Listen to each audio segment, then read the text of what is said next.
Hola, amadas. Qué gusto compartir nuevamente la palabra del Señor con ustedes. Y viendo este libro precioso, Primera de Juan, que estamos ahí analizando un poquito, profundizándolo un poco. Y vimos en los versos anteriores que Juan nos estaba hablando del anticristo, ¿verdad? Vimos que nos habló del anticristo. Y dimos algunos versículos ahí para enfatizar un poco en quién era él, el hijo de perdición, el hijo de pecado, ¿cierto? También nos habló de anticristos. Y Juan nos explicaba que los anticristos eran creyentes, supuestamente, que habían participado del cuerpo de Cristo, ¿cierto? Y que se habían ido de la iglesia. Pero no que se hubiesen cambiado de iglesia, sino que abandonaron, dejaron la fe. No permanecieron, dijo Juan. Y no solamente no permanecieron, sino que después ellos negaron la fe en sí, negaron al Señor Jesucristo. Entonces, a Él les llama anticristos, ¿ya? Eso fue lo último que estuvimos viendo. Y vimos también que había una promesa en el permanecer, ¿verdad? Pero no quiero pasar por alto un verso, que es el verso 23 del capítulo 2, que ya lo vimos, pero quiero hacer una aclaración con esto y quiero que lo entendamos y que sepamos defender nuestra fe y el Dios en el que creemos. Miren, en el verso 23 del capítulo 2 dice, todo aquel que niega al Hijo tampoco tiene al Padre, y el que confiesa al Hijo también tiene al Padre. O sea, cuando nos dicen que todos los caminos llegan a Roma, como dice por ahí un refrán, y que es bueno que la gente tenga una religión porque creemos en el mismo Dios. Cuando nosotros estudiamos o profundizamos un poco más en las distintas religiones, primero nos damos cuenta de que no todas son religiones, algunas son sectas, ¿ya? Pero nos damos cuenta de que no creemos en el mismo Dios, amada. Nosotras, las creyentes, las discípulas del Señor Jesucristo, las evangélicas, porque creemos en el Evangelio de la paz, en estas buenas noticias, creemos en la persona del Señor Jesucristo. Creemos que el Padre, el Hijo y el Espíritu Santo son uno. En eso creemos nosotros. Creemos en el Dios de la Biblia, en el Dios que se encarnó, que se hizo hombre para volver al hombre a la comunión con el Padre. En eso creemos. Cuando empezamos a ver las distintas religiones nos damos cuenta de que no tenemos el mismo Dios. Y eso tenemos que tenerlo claro nosotras, ¿ya? Cuando vemos, por ejemplo, Mahoma o Alá, el Islam tiene a Mahoma como profeta y a Alá como Dios. No son los mismos que el Señor Jesucristo y el Padre. No son los mismos, amada. Cuando vemos, por ejemplo, testigos de Jehová. Ah, no, si son testigos del Señor porque se le llamaba Jehová. No, no creemos en lo mismo, porque ellos niegan la deidad del Señor Jesucristo sutilmente, pero niegan la deidad del Señor. Y si ellos tienen una pequeña mentira o un pequeño error, toda su confesión es falsa, ¿ya? Los mormones, ¿para qué hablar de los mormones, verdad? Smith, él es el profeta que ellos tienen su propia Biblia. Eso nosotros tenemos que tenerlo claro, amadas. E incluso en la Iglesia Católica, e incluso ahí, a mí me ha tocado personalmente debatir con personas muy creyentes, porque nosotros creemos en el mismo Dios, que es un Dios trino, Padre, Hijo y Espíritu Santo. Pero a mí me ha tocado debatir con personas muy católicas, que seguramente aman a Dios, que le quitan la deidad al Señor Jesucristo, que lo ven como el Hijo, pero no lo ven como Dios. Dicen, ellos no reconocen que Jesucristo es Dios que se hizo carne, no, sino que el Hijo. Entonces, ojo con eso. Nosotras creemos en el Dios de la Biblia, nosotras creemos en Jesucristo, que vino a reconciliarnos con el Padre. Ese es nuestro Dios, esa es nuestra fe, ¿ya? Entonces, no todos los caminos llevan a Roma. No todos tenemos el mismo Dios. Quiero hacer ese énfasis, porque cuando Juan aquí habla que el que niega al Hijo no tiene al Padre, está diciéndolo, ¿ya? Está aclarando realmente lo que es el Evangelio.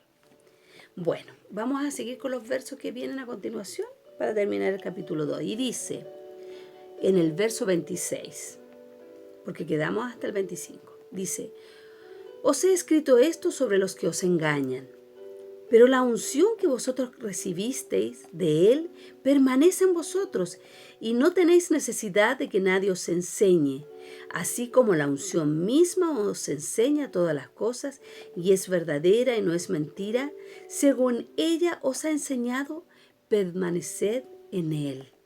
Y ahora, hijitos, permaneced en Él, para que cuando se manifieste tengamos confianza, para que en su venida no nos alejemos de Él avergonzados. Si sabéis que Él es justo, sabed también que todo el que hace justicia es nacido de Él. Amén. Esos versos vamos a mirar un poquito. Verso 26.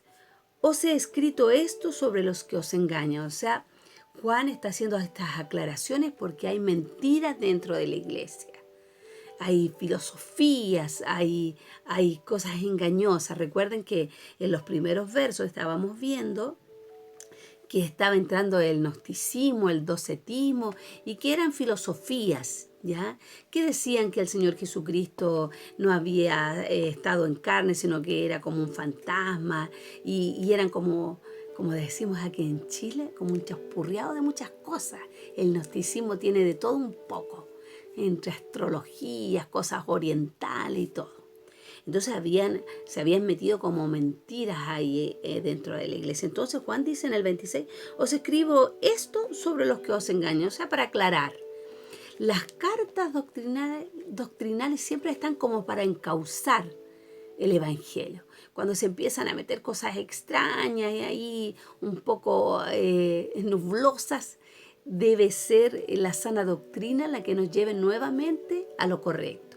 Eso está haciendo Juan al escribir esta carta, ¿ya? Y dice en el verso 27, pero la unción que vosotros recibisteis de Él permanece en vosotros y no tenéis necesidad de que nadie os enseñe, así como la unción misma os enseña todas las cosas y es verdadera y no es mentira, según ella os ha enseñado, permaneced en Él. Dice varias cosas aquí. Dice, la unción que vosotros recibisteis de Él.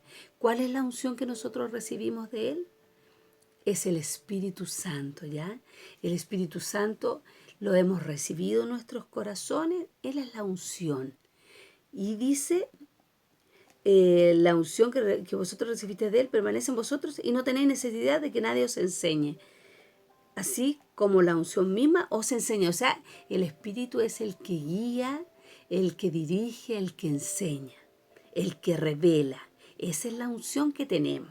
Entonces dice, como vosotros tienen esta unción, o sea, el Espíritu Santo está en sus corazones. Dice, no tenéis necesidad de que nadie os enseñe. O sea, el Espíritu te va a percibir, te va a mostrar, te va a avisar. No quiere decir que no debemos ser enseñados, ¿ya? Porque como hablábamos en los versos anteriores, la iglesia necesita de padres espirituales, ¿ya? De maestros, de pastores, está diseñado como cuerpo. Todos tienen una función. Entonces cuando dice aquí que no tiene necesidad de que os enseñe, no se está refiriendo a eso, sino que se está refiriendo a que el Espíritu mismo nos avisa, nos enseña ciertas cosas, nos aclara, nos lleva a la verdad. Entonces dice, la unción misma os enseña todas las cosas y es verdadera y no es mentira. Según ella os ha enseñado, permaneced en Él. Y hablamos que esta gente se había desviado porque no había permanecido, ¿verdad? Y nos motiva Juan a permanecer en Él. Entonces, ¿qué es permanecer en el Señor? ¿Qué será permanecer en el Señor? Miren, vamos a ver, primero que nada, un verso que ya vimos, que es el Juan, vamos a ver el libro de Juan 15:10. ¿Qué dice Juan 15:10? Dice, si guardáis mis mandamientos, permaneceréis en mi amor, así como yo he guardado los mandamientos de mi Padre y permanezco en su amor. ¿Cómo vamos a permanecer? Guardando los mandamientos del Señor, guardando su palabra, ¿ya? Atesorándola en nuestros corazones. Así es, esa es la forma de permanecer en el Señor. El Señor Jesucristo lo dijo, o sea, Él lo hacía, dice aquí, Dice, si guardáis mis mandamientos, permaneced en mi amor, así como yo he guardado. O sea, si Él lo había hecho, ¿cuánto más nosotras? Debemos guardar la palabra del Señor en nuestros corazones para permanecer en Él. Porque lo importante, amadas, no es solamente estar en esta carrera, es llegar a la meta, es permanecer. Pablo dijo, he acabado, he llegado a la meta, dice Pablo, ¿ya? Esa es la meta, llegar. No es solamente andar en este camino, es llegar, es permanecer. Veamos otro versículo, Efesios 5, 18. Estamos viendo lo que es permanecer. Efesios 5, 18. Dice, antes bien, sed llenos del Espíritu. Bueno, en la mitad del versículo, mire, dice, no os embriaguéis con vino, en lo cual hay disolución, que es un buen consejo, ¿verdad? Antes bien, sed llenos del Espíritu. ¿Cómo permanecemos entonces en el Señor y con el Señor? Siendo llenos del Espíritu. ¿Cómo somos llenos del Espíritu? Porque el Espíritu habita en nuestros corazones. Pero debemos llenarnos del Espíritu, o sea, llenarnos de las cosas espirituales. Leer la Escritura, estar orando, escuchando alabanzas, adorando, bendiciendo al Señor, teniendo buenas conversaciones. Eso es estar lleno del Espíritu para permanecer. Veamos otro verso más, Colosenses.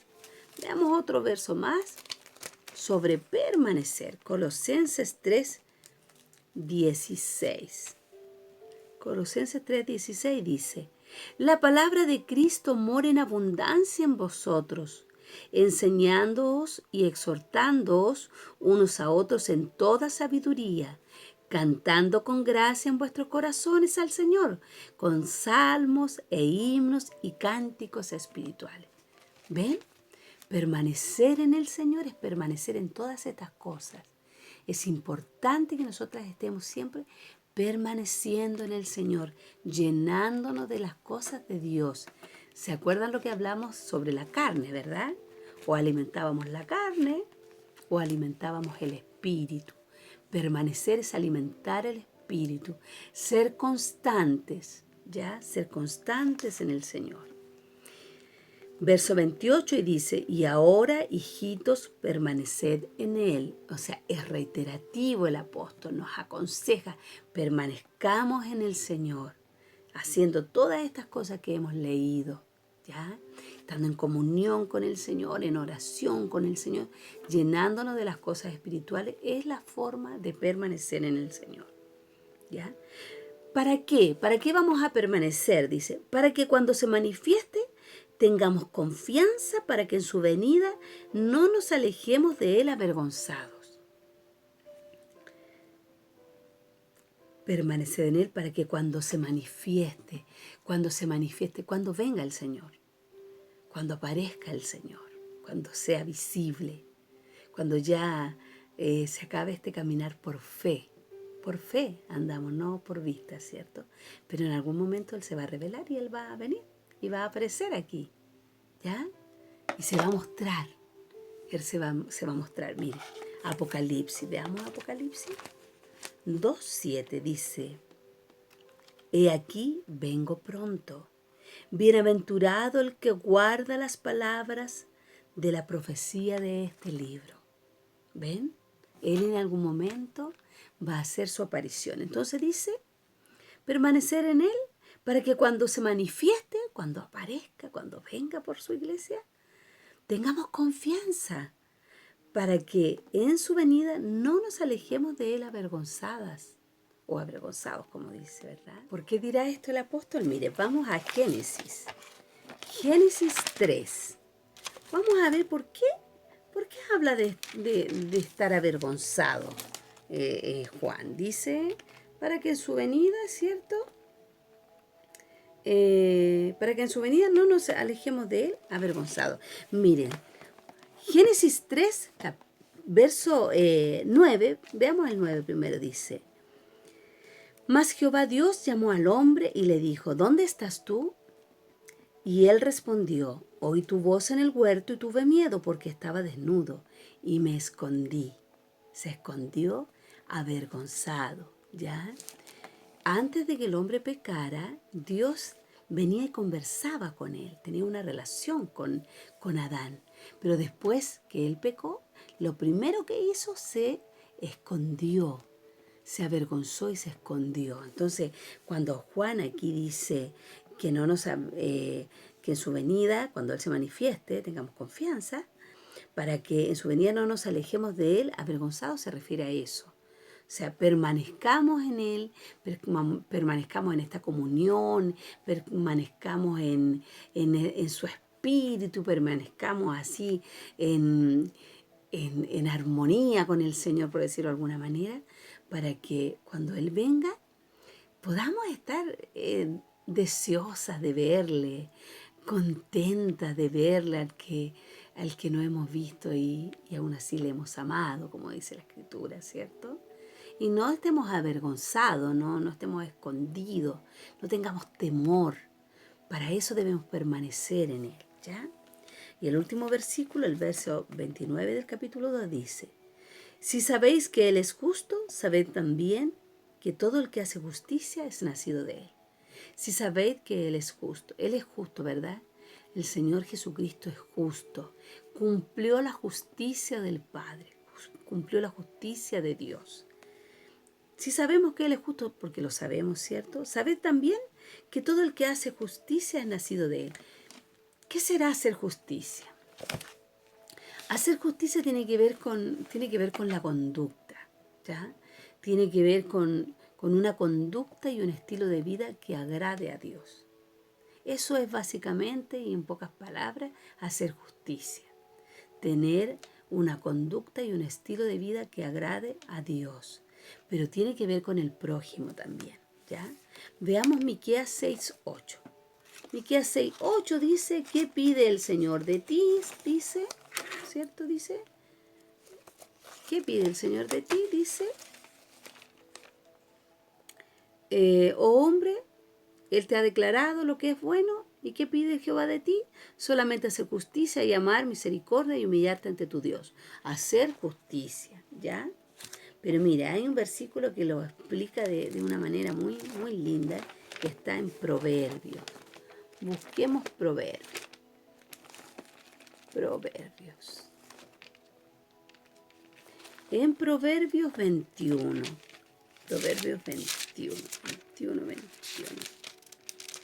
Dice Proverbios 21:3. Dice, haced justicia y juicio. 21:3. Hacer justicia y juicio es a Jehová más agradable que sacrificio. Hacer justicia y juicio es a Jehová más agradable que sacrificio. O sea, para el Señor, amadas, para Dios, la forma en que tratamos a los demás es más importante para Él que el que practiquemos cosas religiosas, por decirlo de alguna manera, ¿ya? La justicia tiene que ver con el trato con el prójimo, ¿ya? Con hacer a los demás lo que queremos que nos hagan, o con no hacer a los demás lo que no queremos que nos hagan.